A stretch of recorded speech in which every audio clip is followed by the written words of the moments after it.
The hallway smells like antiseptic and money, the kind of clean that exists only where secrets are expensive. Jae-Woo slows when he hears the doctor speak his name, clearly, confidently, through a half-closed door. Not a mistake. Not a coincidence. His name does not belong in pregnancy rooms. His steps stop anyway. Inside, a black woman sits upright on the exam chair, one hand resting protectively on her stomach. She's calm in a way that sharpens the moment instead of softening it.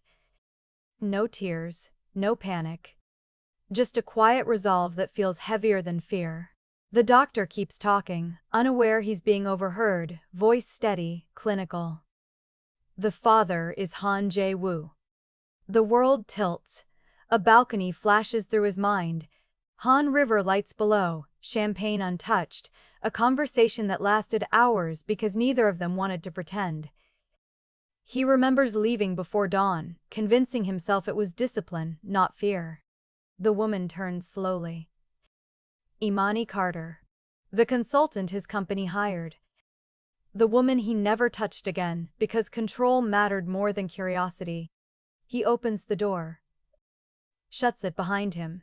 Orders the doctor out without raising his voice.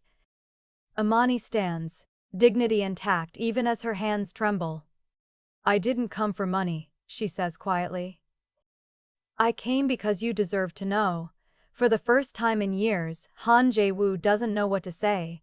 But she didn't know. He was the most feared man in Seoul. Before we continue, don't forget to subscribe to Unexpected Loyalties. There's more to this story than you think. The private executive medical center is everything Jae-Woo trusts. White walls without fingerprints, corridors without echoes, a silence that answers to money. This is his terrain. He moves through it like an owner inspecting property, spine straight, expression neutral, control settling back into his bones now that the shock has passed. Imani watches him from the exam chair, already understanding the shift. The moment after truth is always dangerous. He owns the building, the doctors, the schedules, the exits. Every quiet corner answers to his name. But there is one thing in the room that doesn't. The truth growing inside her. He doesn't raise his voice when he speaks again. He never does. "We'll do a DNA test," he says, as if confirming a calendar meeting. Immediately.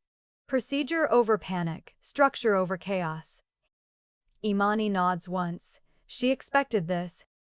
What she didn't expect is how carefully he avoids looking at her stomach, like acknowledging it might crack something open. "That's fine," she says. "But I won't be treated like a problem you need to manage." He finally looks at her then, sharp and assessing. She doesn't ask for money. Doesn't hint at headlines or leverage. She asks for one thing only. Respect. It unsettles him more than any demand would have. Her vulnerability isn't loud. It's contained, chosen. A restraint that feels stronger than anger. He makes calls while standing 3 feet away, already rearranging her life with calm efficiency. Flights cancelled. A residence prepared. Security assigned. He doesn't ask where she's staying. He decides where she will be. "To keep you safe," he explains, as if safety is a service he can provide on command. To him, it's logic. Risk containment. Damage control. To her, it's confinement dressed as concern. When he finishes, he meets her gaze, steady and unyielding. "You'll stay where I can protect you." Imani rises to her feet slowly, meeting his height, her voice even but unflinching. "And who," she asks softly, "protects me from you?" Imani steps into the penthouse as if entering a museum built for someone else's life. Glass walls stretch from floor to ceiling, holding Seoul at a careful distance. The city glitters without sound, beautiful and unreachable. Everything inside is polished stone counters, minimalist art, furniture chosen for status rather than comfort. The silence is expensive, intentional. It presses in on her chest. This is Jae-Woo's world. He doesn't give her flowers. He gives her a briefing. The first people she meets are lawyers, calm and efficient, speaking in lowered voices about discretion and timelines. Documents appear where warmth should be, contracts instead of comfort, schedules instead of questions. Every concern is framed as logistics, every emotion translated into procedure. He talks about responsibility, the way other men talk about weather. Inevitable, impersonal. He talks about legacy, as if it's a structure that must be reinforced at all costs. He talks about heirs without once saying the word baby. Imani listens, learns, holds herself steady. When she finally speaks, it's not to negotiate terms or ask for reassurance. It's to name the child growing inside her. Her name is Hope. The word lands between them, small and devastating. For the first time since she arrived, Jae-Woo falters. Just for a fraction of a second, but she sees it. Hope is not a strategic term. It doesn't fit into spreadsheets or bloodlines. It's a feeling. A risk. Something you choose when you don't have guarantees. He turns away, pretending to study the skyline, but the tension in his shoulders gives him away. That single word has destabilized him more than the pregnancy itself. Days pass in a strange, careful rhythm. They share meals without ceremony, eating standing up in the kitchen because neither knows how to sit comfortably across from the other. Sometimes they talk late into the night. About art, about travel, about the strange loneliness of being seen only for what you represent. In those moments, his control loosens. He asks questions that aren't strategic. She answers without guarding every word. Curiosity creeps in where suspicion once lived. And then, just as easily, the walls return.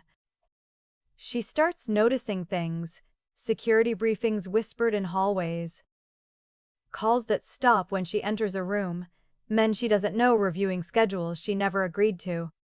Her name spoken softly, carefully, like a file being passed along.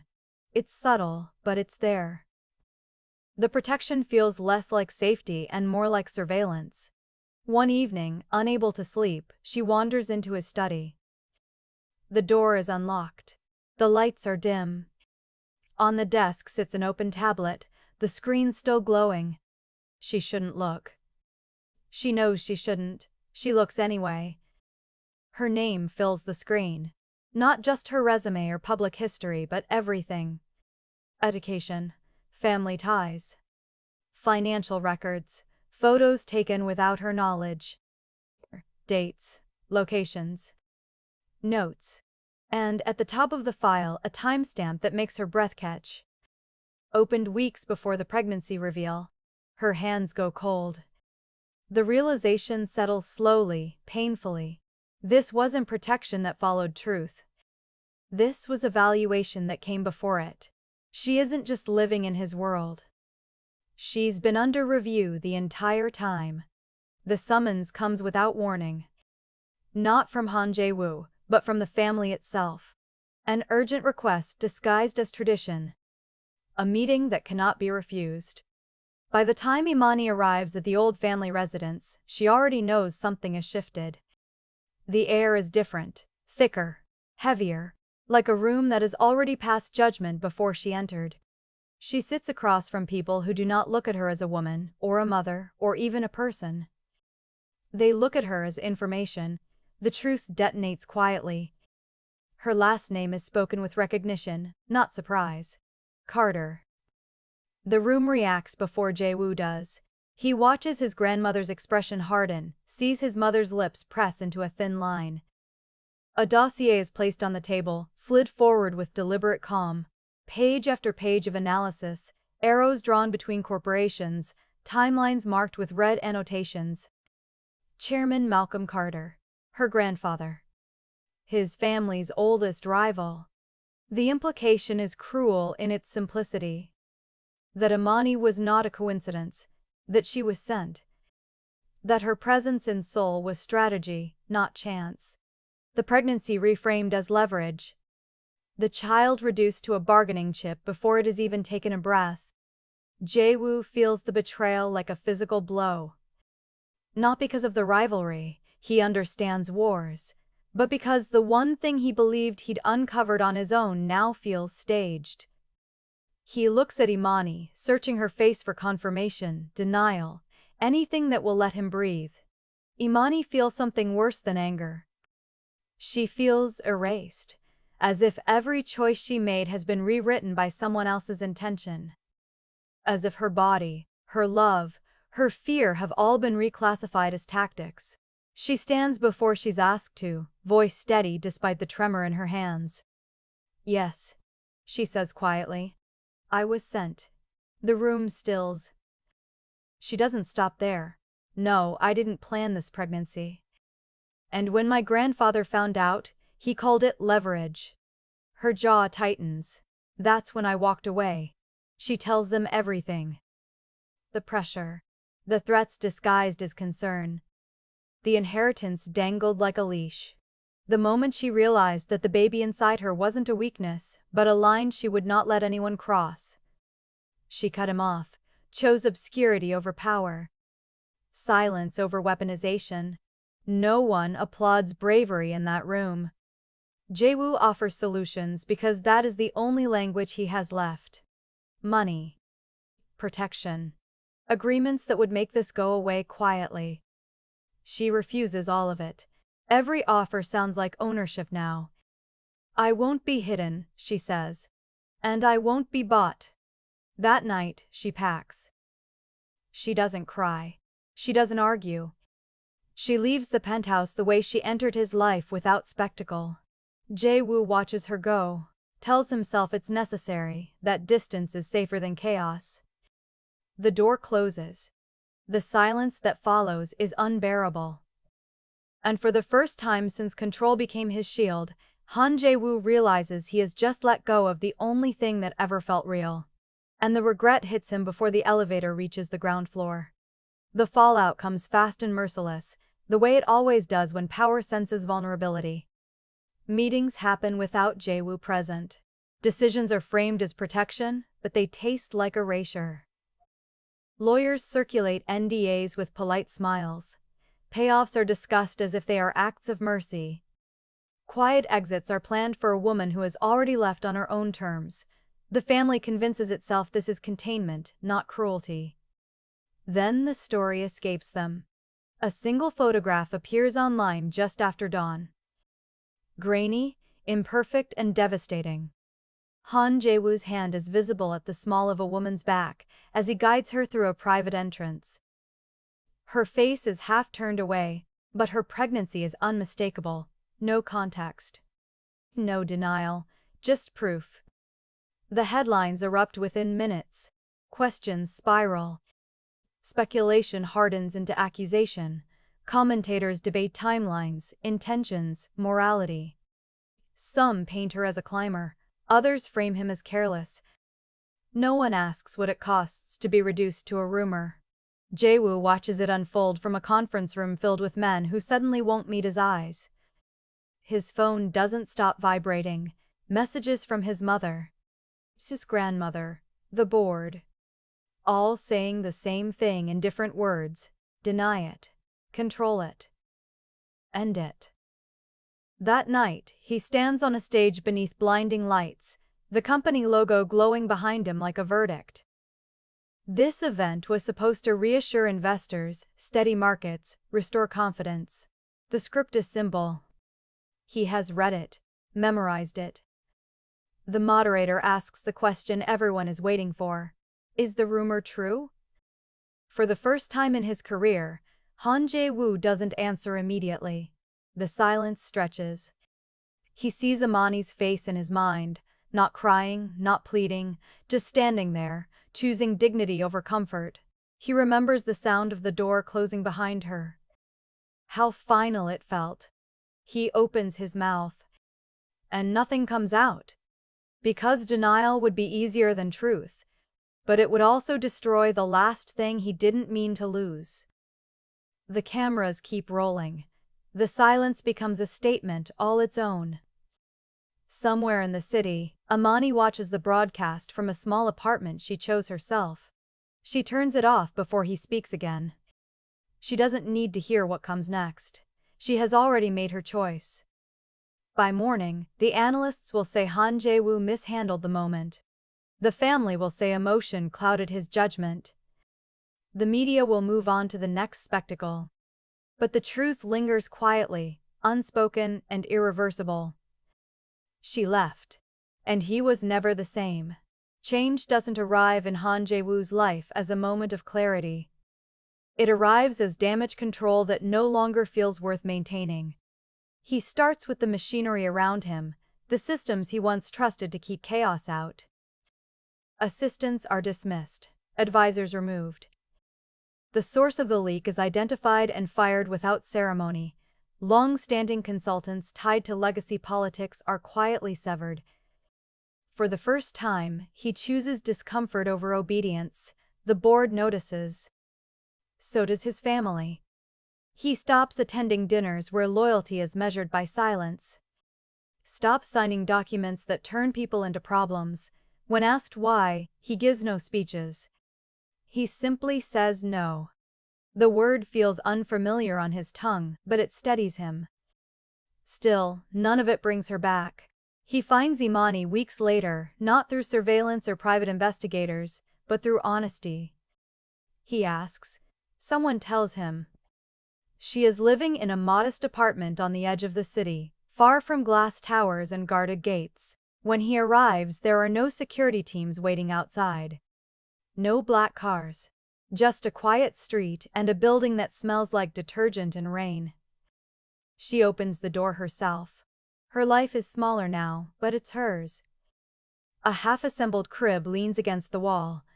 Baby clothes folded neatly on a couch that's seen better days. A kettle whistles softly in the kitchen.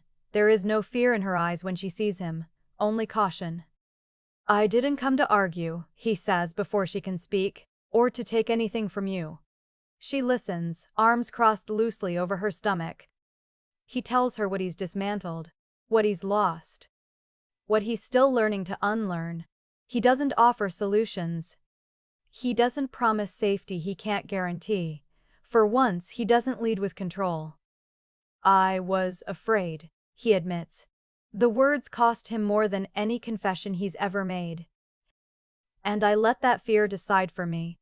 Imani doesn't forgive him then. She doesn't throw him out either. She lets him leave with nothing more than the truth spoken aloud. The press conference is scheduled days later, framed as a final attempt to stabilize markets. Everyone expects a denial. A clean, rehearsed statement that will bury the rumor once and for all. Jae-Woo stands at the podium, cameras flashing, questions stacked and waiting. He reads the room. The script in front of him feels heavier than stone. He sets it aside. The room stills when he steps back from the microphone. Confusion ripples through the crowd as he walks forward, past the edge of the stage. Then, slowly, deliberately, he kneels. The sound is unmistakable. I won't deny it, he says, voice steady despite the chaos erupting around him. The child is mine. Gasps scatter through the room. He continues anyway. I was afraid of losing control. Afraid of truth. And because of that, I hurt the one person who showed me what honesty looks like. He doesn't justify himself. He doesn't blame family or rivals or circumstance. I'm asking for a chance, he says simply. Not because I deserve it. Because I'm willing to earn it. The footage goes everywhere. Some call it weakness. Others call it strategy. None of them are right. Imani watches from her apartment, hand resting on her stomach. She doesn't cry. She doesn't smile. She breathes. He doesn't show up the next day. Or the day after. He waits. Sends no gifts. Makes no announcements. When he finally knocks again, weeks later, it's with the same quiet patience he once lacked. Forgiveness doesn't arrive as a grand gesture. It arrives as a conversation, as shared appointments, as uncomfortable truths spoken without armor, as time spent building something fragile without guarantees. Imani doesn't surrender her independence. Jae-Woo doesn't reclaim his dominance. They meet in the middle, where trust has to be chosen every day. Love, they learn, isn't dramatic. It's deliberate. Morning light spills into the nursery, soft and unguarded, the kind that doesn't ask permission before filling a room. The walls are still bare in places, the furniture chosen slowly, deliberately. Nothing here feels rushed. Nothing feels staged. Imani stands near the window, one hand resting on her stomach, breathing through a small laugh as hope kicks again, strong, impatient, alive. Jae-Woo kneels beside her, not out of habit or ceremony, but because it feels natural now. His laughter surprises them both. It's unpracticed, a little unsure, but real in a way nothing else in his life ever has been. He talks to the baby in a low voice, promises he doesn't yet understand, learning in real time how to exist without armor. Imani's life has shifted, but it hasn't narrowed. She works from a sunlit desk, building her own consulting firm, one rooted in ethics, transparency, and choice. She takes contracts she believes in, declines those that ask her to compromise. Seoul is no longer a cage or a conquest. It is simply home, because she decided it would be. The grandmother visits once. No apologies are offered. No pasts are revised. She sits quietly, observing the room, the light, the woman her family tried to erase and failed. When she finally speaks, her question is practical, almost gentle. "When is the baby due?" Imani answers. Jae-Woo exhales. That is enough. Hope is born into a world that tried to control her before she arrived. And failed. She arrives loud, unapologetic, already rewriting the rules by existing. There will be storms ahead. Power never releases its grip easily. But this time, there is a center strong enough to hold. If this story touched you, subscribe to Unexpected Loyalties and comment your dream next couple.